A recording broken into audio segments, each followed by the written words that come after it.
നമുക്കുള്ള ഏക പരിമിതി നമ്മുടെ മനസ്സും നമ്മളും മാത്രമാണ്. മറ്റുള്ളവരെ നോക്കിയുള്ള നമ്മുടെ ജീവിതം, അതാണ് നമ്മുടെ എല്ലാ പരിമിതികൾക്കും കാരണം.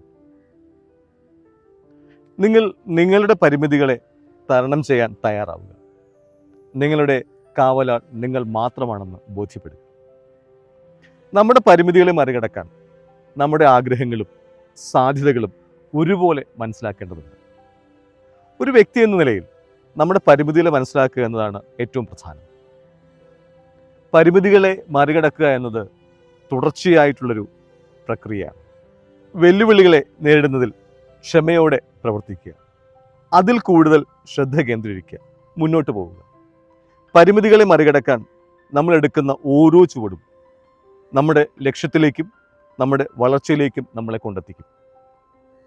പരിമിതികളെ മറികടക്കുക എന്നത് വെല്ലുവിളി നിറഞ്ഞതാണെങ്കിലും ശരിയായ സമീപനം ആവശ്യമുണ്ട്, ശരിയായ മാനസികാവസ്ഥ അതിനാവശ്യമുണ്ട്.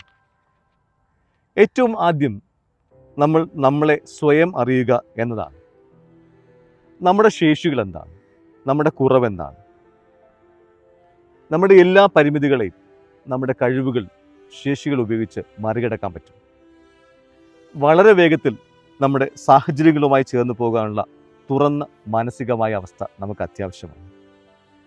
പരിമിതികളില്ലാത്ത ഒരു മനുഷ്യൻ പോലും നമുക്ക് ചുറ്റുമുണ്ടാവില്ല. സ്വന്തം പരിമിതികളെ മനോഹരമായി തരണം ചെയ്തവരാണ് ജീവിതത്തിൽ വിജയം നേടിയിട്ടുള്ളത്.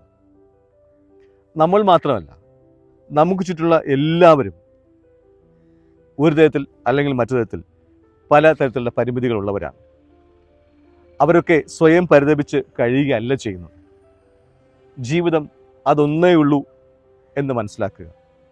ശുഭാപ്തി വിശ്വാസവും നിരന്തരമായ പരിശ്രമവും നമ്മളെ നമ്മുടെ പരിമിതികളെ മറികടക്കാൻ സഹായിക്കും. മറ്റുള്ളവർ അവർ എങ്ങനെ വേണമെങ്കിലും കഴിഞ്ഞോട്ടെ, നമ്മുടെ ജീവിതം അത് ജീവിച്ചു തീർക്കേണ്ടത് നമ്മൾ തന്നെയാണ്. അത് എങ്ങനെ വേണമെന്ന് നമുക്ക് തീരുമാനിക്കാം. പരിമിതികൾ ജീവിതത്തിൻ്റെ ഭാഗമാണ്. അതിനെ നേരിടുക എന്നത് പ്രധാനവും. അടിമയാകാതിരിക്കാൻ വയ്യാത്തത് കൊണ്ട് തന്നെ എനിക്ക് യജമാനായിരിക്കാനും വയ്യ. ഉത്സാഹപൂർണമായൊരു ജീവിതശൈലി, തിരിച്ചറിവിൻ്റെ ഒരു സൗഹൃദ വിപ്ലവം, സ്വയം ചോദ്യം ചെയ്യാൻ ധൈര്യമില്ലാത്ത അടിമത്വം, അത് ഒരിക്കലും ഒരു ഉത്സാഹിക്ക് ചേരില്ല.